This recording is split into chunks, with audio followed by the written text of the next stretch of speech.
Good morning dear student. मैं सोनाली स्वागत करती हूँ मेरे चैनल बायोलॉजी सोनाली में। तो आज हम देखेंगे पॉलीमॉर्फिज्म इन निडेरिया क्लास 2। ऑलरेडी क्लास 1 में हम लोग इंट्रोडक्शन और उसका डेफिनेशन के बारे में जान चुके हैं। तो आज के क्लास में हम लोग इसके बारे में कुछ ज़्यादा जानेंगे। उसके अलावा इसका जो पॉलीमॉर्फिज्म को लेकर जो थ्योरी है वो थ्योरी के बारे में जानेंगे और इसका सिग्निफिकेंस के बारे में जानेंगे। तो आज आपको इसका जो पीडीएफ है वो टेलीग्राम पे मिल जाएगा, तो आप मेरे टेलीग्राम चैनल पर भी ज्वाइन हो सकते हैं। उसका मैं लिंक डिस्क्रिप्शन में दे दूंगी। इसके अलावा अगर कोई नया बच्चा है तो मेरे प्रीवियस क्लास का डिस्क्रिप्शन पाने के लिए आप लोग मेरे डिस्क्रिप्शन में जाएंगे, वहाँ पर आपको प्लेलिस्ट मिल जाएगा, वहाँ पर आप डिटेल मेरा प्रीवियस क्लास पा जाएंगे।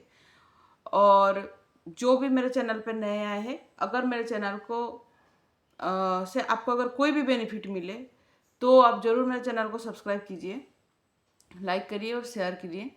लाइक आप ज़रूर करिए, तो इससे मुझे ज़्यादा मोटिवेशन मिलता है। और आपको ये क्लास कैसा लगा आप मुझे कमेंट भी करके बोल सकते हैं। तो आज का क्लास स्टार्ट कर रहे हैं। ये पॉलीमॉर्फिज्म निडेरिया सिर्फ बीएससी फर्स्ट सेमेस्टर बच्चों के लिए नहीं है, बल्कि अगर आप किसी भी कॉम्पिटिटिव फील्ड में अगर कोई भी एग्ज़ाम देने के लिए जा रहे हैं तो उस सभी पॉइंट ऑफ व्यू से ये बहुत इंपॉर्टेंट है। तो देखिए, आज हम देखेंगे polymorphic tendency in siphonophora animals. तो हम लोग प्रीवियस क्लास में ऑलरेडी पॉलीमॉर्फिज्म क्या है उसके बारे में हम लोग डिस्कशन कर चुके हैं। तो आप लोग जाके वो देखिए, पहला प्रीवियस क्लास देखिए। और आज देखेंगे polymorphic tendency in siphonophora animals. तो polyps and medusa individual are grouped as united called cormidia. तो ये मैं प्रीवियस क्लास में बोल चुकी हूँ कि जब पोलाइप और मेडुसा दो अलग अलग तरह का अगर देखें तो वो अगर एक साथ एक ही जगह पर ग्रुप्ड होकर रहे तो उसको हम लोग कार्मिडिया बोलते हैं। The cormidia repeated in a linear succession, मतलब एक लाइन होगा, एक लाइन में ये कार्मिडिया रिपीट करके होगा। पोलाइप्स मेडुसा इस तरह से रिपीट कर करके उसका एक सीक्वेंस वो बना के रखेगा। और आपको पता है कि पोलाइप्स के अंडर क्या क्या आता है और मेडुसा के अंडर क्या क्या आता है, ये आपको प्रीवियस क्लास में मैं बोल चुकी हूँ। जैसे कि पोलाइप्स के अंडर आपका गैस्ट्रोजोइड आएगा, इसी तरह से मेडुसा के अंडर आपका गोनोजोइड आएगा। तो किसके अंदर क्या क्या आता है ये प्रीवियस क्लास में हम लोग ऑलरेडी डिस्कशन कर चुके हैं। तो इसी तरह से उनका अरेंजमेंट होता है। It consists of a gastrozoid with a tentacles bearing nematocyst। तो अगर हम लोग ये कार्मिडिया को देखें तो यहाँ पर जो ये रिपीटेड सीक्वेंस में होगा और यहाँ पर गैस्ट्रोजोइड भी रहता है, जहाँ पर कि कुछ टेंटाकल्स रहता है और टेंटाकल्स में नेमाटोसिस्ट रहते हैं। तो बेसिकली आपको पता है नेमाटोसिस्ट रहा है तो ये डिफेंस मैकेनिज्म भी करेगा।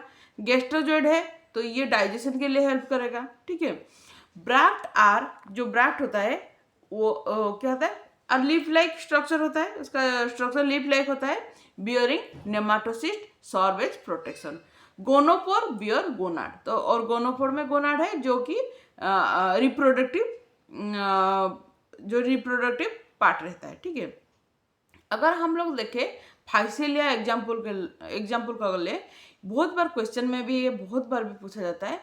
फाइसेलिया को पोर्तुगीज मैन ऑफ वार भी बोला जाता है, ठीक है। ये बहुत बार बहुत सारे में ऑब्जेक्टिव क्वेश्चन में बीएससी फर्स्ट सेमेस्टर के ऑब्जेक्टिव क्वेश्चन में मैं देख चुकी हूँ कि which is known as Portuguese man of war, उसका राइट आंसर है फाइसेलिया। तो ये बहुत बार क्वेश्चन में भी पूछा जाता है, ठीक है।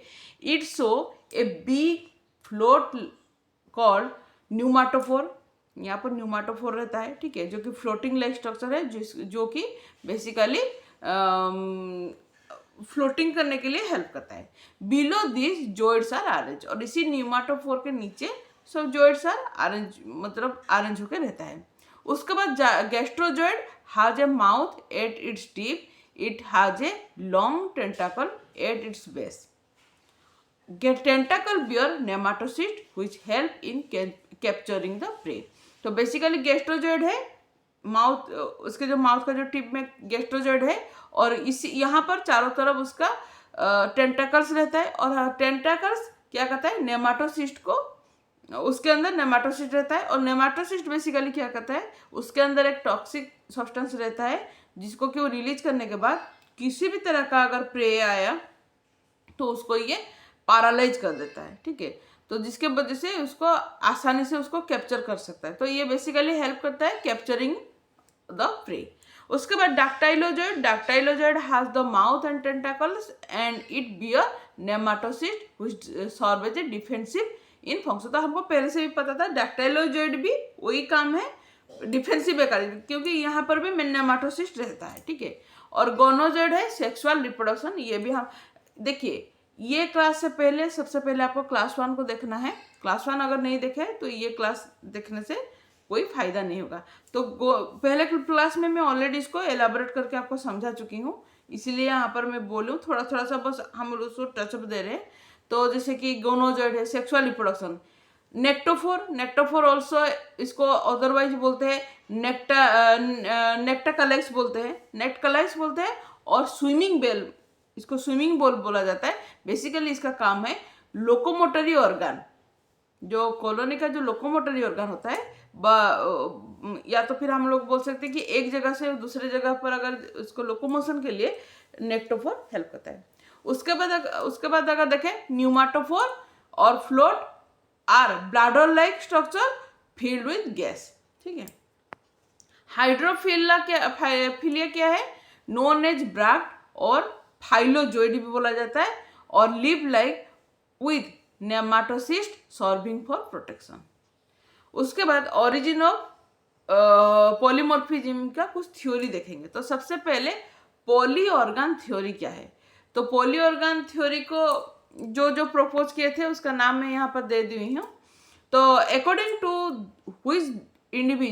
which individual of a colony are organs of a single medusoid individual which have multiplied are migrated from their primitive position to the current evolved position। तो बेसिकली ये अगर एक कॉलोनी में देखे जिसमें कि बहुत सारे ऑर्गन अरेंज होकर रहा है एक सिंगल मेडुसोए में, ठीक है। और ये बेसिकली प्रिमिटिव उसका जो पोजीशन था, जो प्रिमिटिव मतलब सबसे पहले जो उसका पोजीशन थे, वहां से लेके अभी तक उनके अंदर क्या क्या चेंज हुआ है, और चेंज होके अभी करंट पोजीशन में वो लोग है। तो एक ही जगह पर बहुत सारे ऑर्गन मिलके है, तो उसको पॉली ऑर्गन थ्योरी बोलते हैं। पॉली पर्सन थ्योरी क्या है देखिए, तो ये है colony is not a single individual. यहाँ पर पर्सन का मतलब आपको समझ में आ रहा होगा कि एक सिंगल इंडिविजुअल के अंदर नहीं है। Colony is not a single individual but various part of the colony are modified individual which have change their structure due to division of labour. उनका डिवीजन ऑफ लेबर या काम को अगर देखें तो इसके अकॉर्डिंग उसको चेंज किया गया है। उसके बाद मेडुसम थ्योरी क्या है। मेडुसम थ्योरी है siphonophore larva form from gastrula was a medusoid individual from which zoid or portion appear by budding from the sub umbrella। उसके बाद उसका कुछ सिग्निफिकेंस देखेंगे। तो सिग्निफिकेंस बहुत इजी है, आपको पता है सिग्निफिकेंस क्या क्या है। सबसे पहले तो इसका डिवीजन ऑफ लेबर के लिए बहुत ही एसेंशियल है, क्योंकि किसी का डाइजेशन में हेल्प करता है, कोई रिप्रोडक्शन में हेल्प करता है, कोई डिफेंसिव मैकेनिज्म।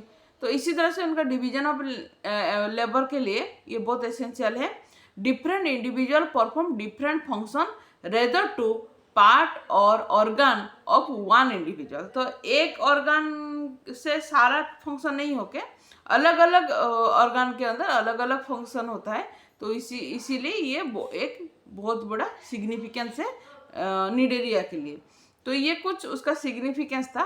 तो अभी मैं आपको जो कल का जो क्लास था और आज का जो क्लास है, ये दोनों को मिला के मैं जो PDF है उसको मैं आपको टेलीग्राम चैनल पे ज़रूर शेयर कर दूंगी।